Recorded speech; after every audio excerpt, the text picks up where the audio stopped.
बहुत है जीने के लिए। नहीं मम्मा अभी मत कूदो। लास्ट में अगर नीचे बैठेगा बबरू बनेंगे, बबरू में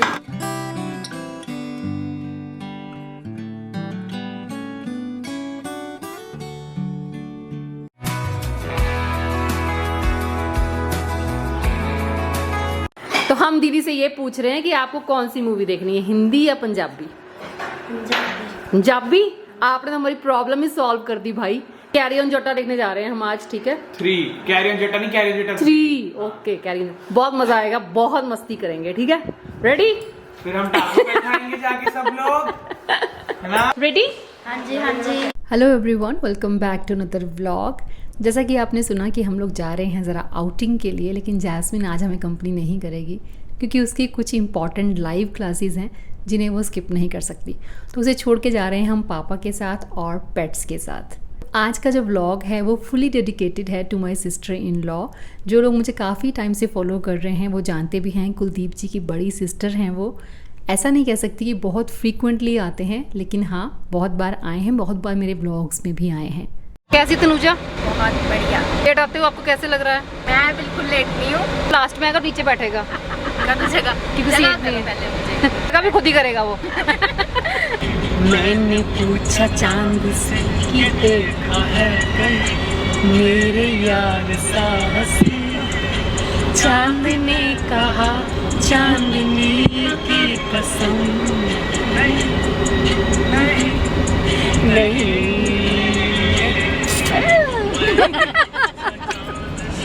अब किसी एक को तो रोमांटिक होना ही पड़ता है ना, दोनों तो रोमांटिक नहीं हो सकते। फ्रेंड्स के साथ जाइए या फिर फैमिली के साथ, लेकिन हंसते खेलते जाने का मज़ा ही अलग होता है। आप लोग कई बार मेरे लिप कलर्स के बारे में पूछते हैं। आज तो खैर अपना लिप कलर मुझे भी खुद बहुत अच्छा लग रहा है। ये आज मैं आपके डेली यूज़ के लिए आपको इंट्रोड्यूस करवाती हूँ मामा अर्थ की feather light liquid matte lipstick से, जो विदाउट एनी स्मज 16 आवर्स तक आपके लिप्स पे स्टे करती है। बहुत ही एफर्टलेसली ये लिप्स पे अप्लाई हो जाती है और पूरा दिन लिप्स बहुत ही सॉफ्ट और मॉइस्चराइज्ड रहते हैं क्योंकि इसमें कोकोनट ऑयल है, प्लस विटामिन ई भी है जो आपके लिप्स को ड्राई बिल्कुल होने नहीं देता।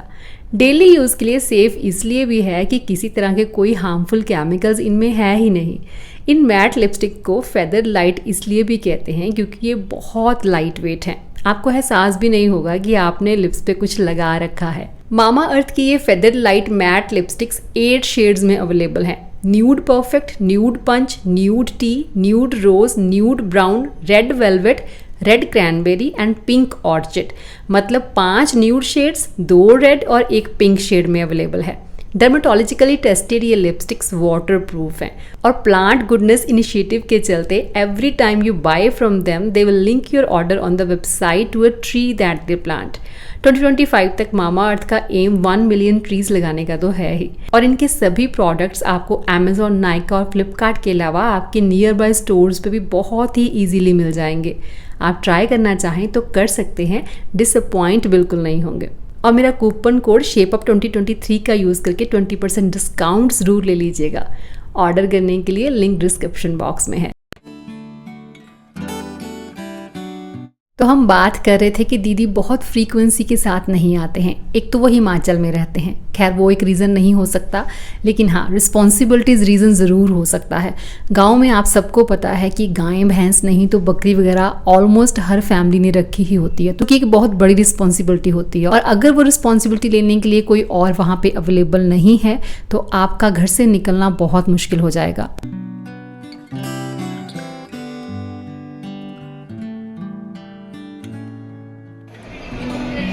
अभी आपके पास बहुत है जीने के लिए। नहीं मम्मा अभी मत कूदो।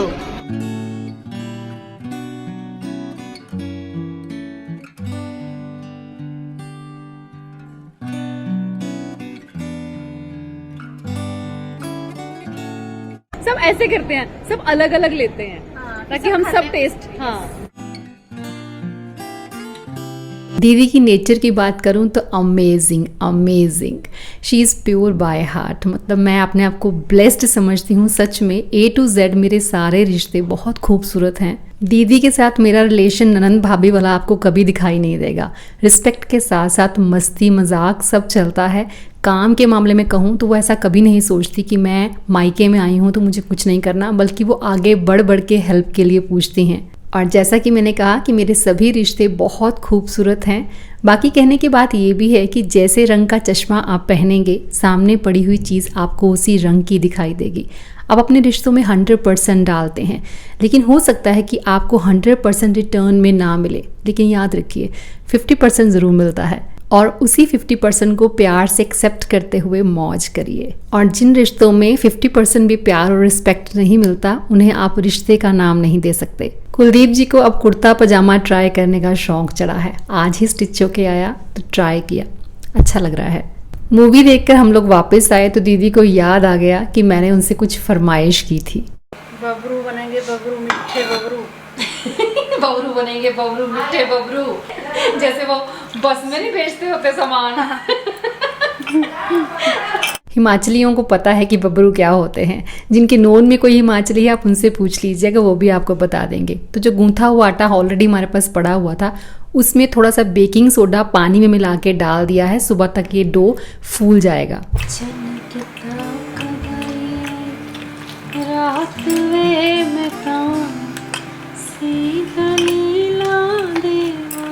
सुबह और आटा डालेंगे इसमें, और सूखा आटा भी डाल के इसको गूंदेंगे।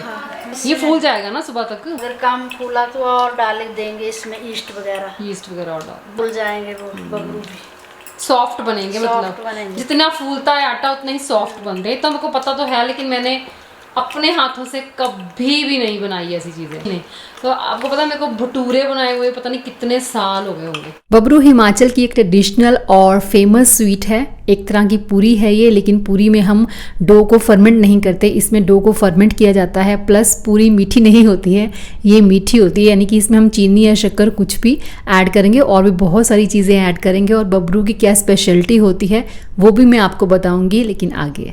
तो बस इस डो को हमने कवर करके रात भर फर्मेंट होने के लिए छोड़ दिया।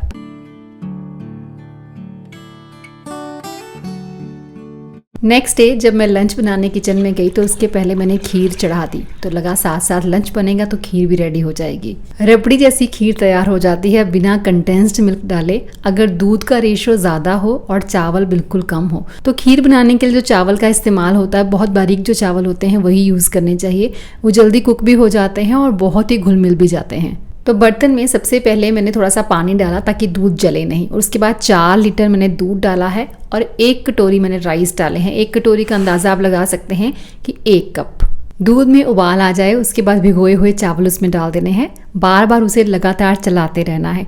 थोड़े से दूध में मैंने केसर डाल के अलग से रख दिया है। उसके बाद हमें चाहिए हो गए इलायची, तो मैंने यहाँ पे 8 से 10 दाने इलायची के लिए हैं। उनके छिलके उतार के उन्हें क्रश करके डालेंगे। खीर अगर लो फ्लेम पे बने उतनी ही अच्छी बनती है। तो दूध धीरे धीरे कम होता जाएगा और चावल पकना स्टार्ट हो जाएंगे, और जैसे ही चावल पकना स्टार्ट हो जाए उस वक्त में इसमें डाल देंगे इलायची पाउडर और साथ ही डाल देंगे वो केसर वाला दूध। तो बस इसे चलने दीजिए, अब तो कोई ज़्यादा काम आपके पास है नहीं। दूध गाढ़ा होता जाएगा और चावल घुलना स्टार्ट हो जाएंगे।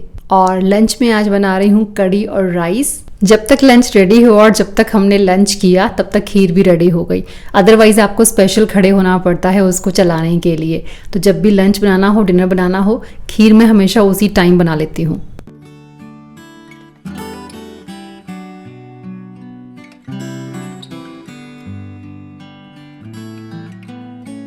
आज ही मेरा ये नया रैक डिलीवर हुआ है, तो मैंने कहा जब तक किचन में काम चल रहा है तब तक ये रैक भी असेंबल कर लेते हैं। और दीदी को ये होता है कि कुछ भी नया मैं कर रही हूँ तो उनको भी साथ में सीखने का मन होता है। तो असेंबल करना था इसको। प्लास्टिक का रैक आपने देखा है मेरा बालकनी में पड़ा हुआ है, वो थोड़ा कलरफुल है, लेकिन ये सिर्फ 2 ही कलर में है, ब्लैक एंड ग्रे। मतलब काफ़ी ईजी है अपनी चीज़ों को ऑर्गेनाइज करना। इसमें अपने घर के हर एरिया में आप वुडन कैबिनेट्स नहीं रख सकते हैं, तो वहाँ पे ये प्लास्टिक के रैक्स बहुत काम आते हैं।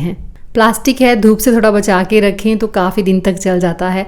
मेरा एक बालकनी में पड़ा है, दूसरा मैंने लॉन्ड्री एरिया के लिए मंगवाया है। बालकनी वाले रैक और इसकी क्वालिटी बिल्कुल सेम है, सिर्फ कलर में डिफरेंस है। अगर आपको चाहिए होगा तो मैं लिंक डाल दूंगी डिस्क्रिप्शन बॉक्स में, आप चेक कर लीजिएगा।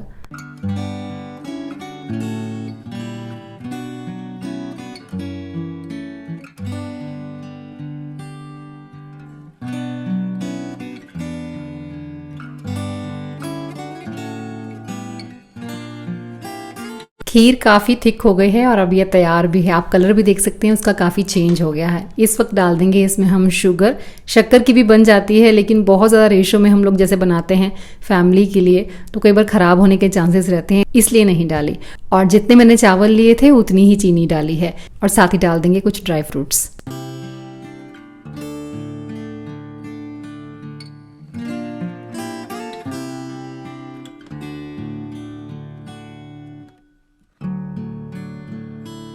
तो लंच वगैरह हम लोग कर चुके हैं, तो अब है बारी बबरू के लिए डो रेडी करने की। तो चीनी और शक्कर दोनों को लेकर पानी में डाल के इसे घोल लेंगे, फिर इसे हम आटे में डाल के रेडी करेंगे। इसके लिए सिर्फ चीनी या सिर्फ शक्कर का इस्तेमाल भी कर सकते हैं। जितना आपने आटा लिया है उसका 50% इसमें मीठा भी जाएगा। और फ्लेवर के लिए सौंफ डाली है, इलायची पाउडर, साथ में कुछ काली मिर्च के दानों को क्रश करके डालेंगे। इसमें दूध भी थोड़ा सा डाल दिया है। दूध भी डाल सकते हैं, दही भी डाल सकते हैं, जिससे कि ज़्यादा सॉफ्ट बनता है। घी तो अभी डाल सकते हैं कि बस देसी घी डाल अभी डाल दें?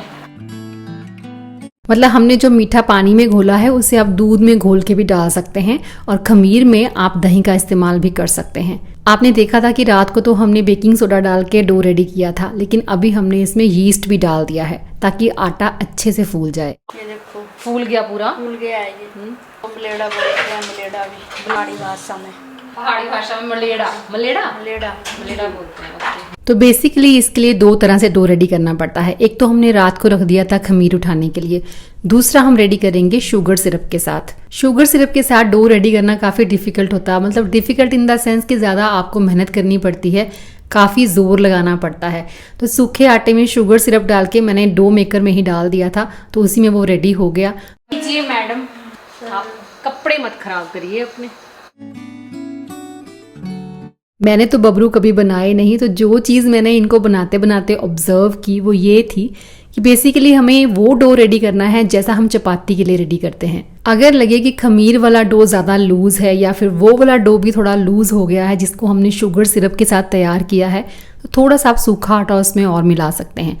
उसके बाद सारी चीज़ों को, मतलब दोनों तरह के जो डो हमने रेडी किए हैं उनको कंबाइन करके जोर लगा के गूंदना है। ये चीज़ भी मैं डो मेकर में कर सकती थी, लेकिन क्वांटिटी थोड़ी ज़्यादा थी तो उसमें वो उतना हो नहीं पाता, तो फिर हमने हाथों से ही उसे किया। उसके बाद 2-3 घंटे के लिए कवर करके इसे फर्मेंट होने के लिए एक बार फिर से रखेंगे। शाम को जब माली आया तो सोचा पहले उसे काम वगैरह बता देती हूँ, उसके बाद बबरू बनाने का काम शुरू करते हैं, क्योंकि वो एक लंबा प्रोसेस है। और बेल आप देख सकते हैं तोरी की या घिए की कितनी ज़्यादा फैल चुकी हैं, एक तरह का घना जंगल ही बन गया है और पोल पे भी चढ़ रही है बाहर। तो मैंने माली को कहा था कि उस तरफ से वो काट दे ताकि वो आगे ना जा पाए। और इधर भी थोड़ी बहुत कटवाऊंगी, कटिंग करवाऊंगी मैं, क्योंकि काफ़ी ज़्यादा बढ़ रही है। सब्जी बेशक लग रही है लेकिन थोड़ा डर भी लगता है क्योंकि आजकल बरसात का मौसम है। दीदी अपने साथ स्ट्रॉबेरी के कुछ प्लांट्स लेके आए थे, तो भिंडी कुछ निकलवा के उसकी जगह पे स्ट्रॉबेरी लगवा दूंगी।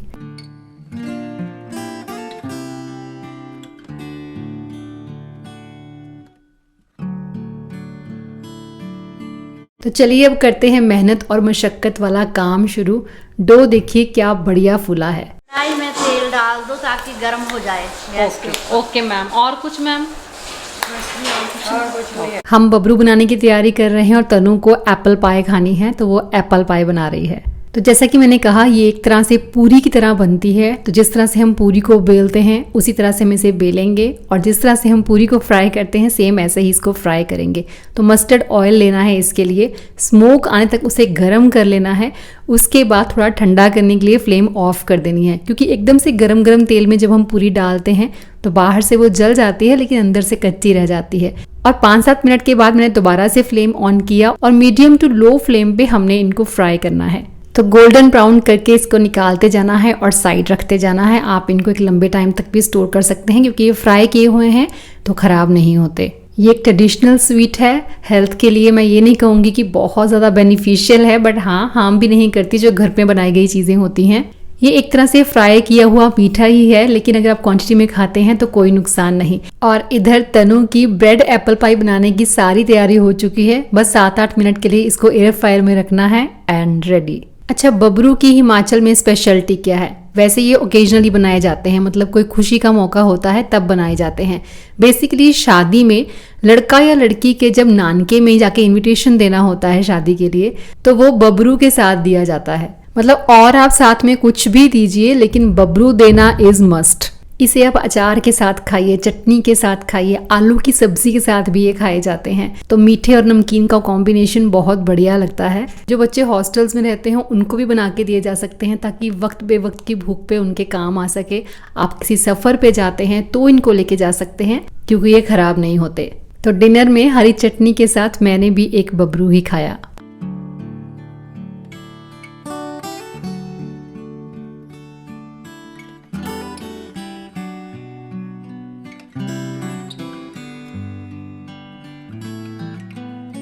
डिनर में बबरू और ब्रेकफास्ट में खीर, मतलब मीठे पे मीठा। पर कोई बात नहीं, क्वांटिटी का ध्यान रखते हुए खाया और साथ में फिर और कुछ नहीं खाया। और सहारे के लिए ग्रीन टी तो फिर है ही।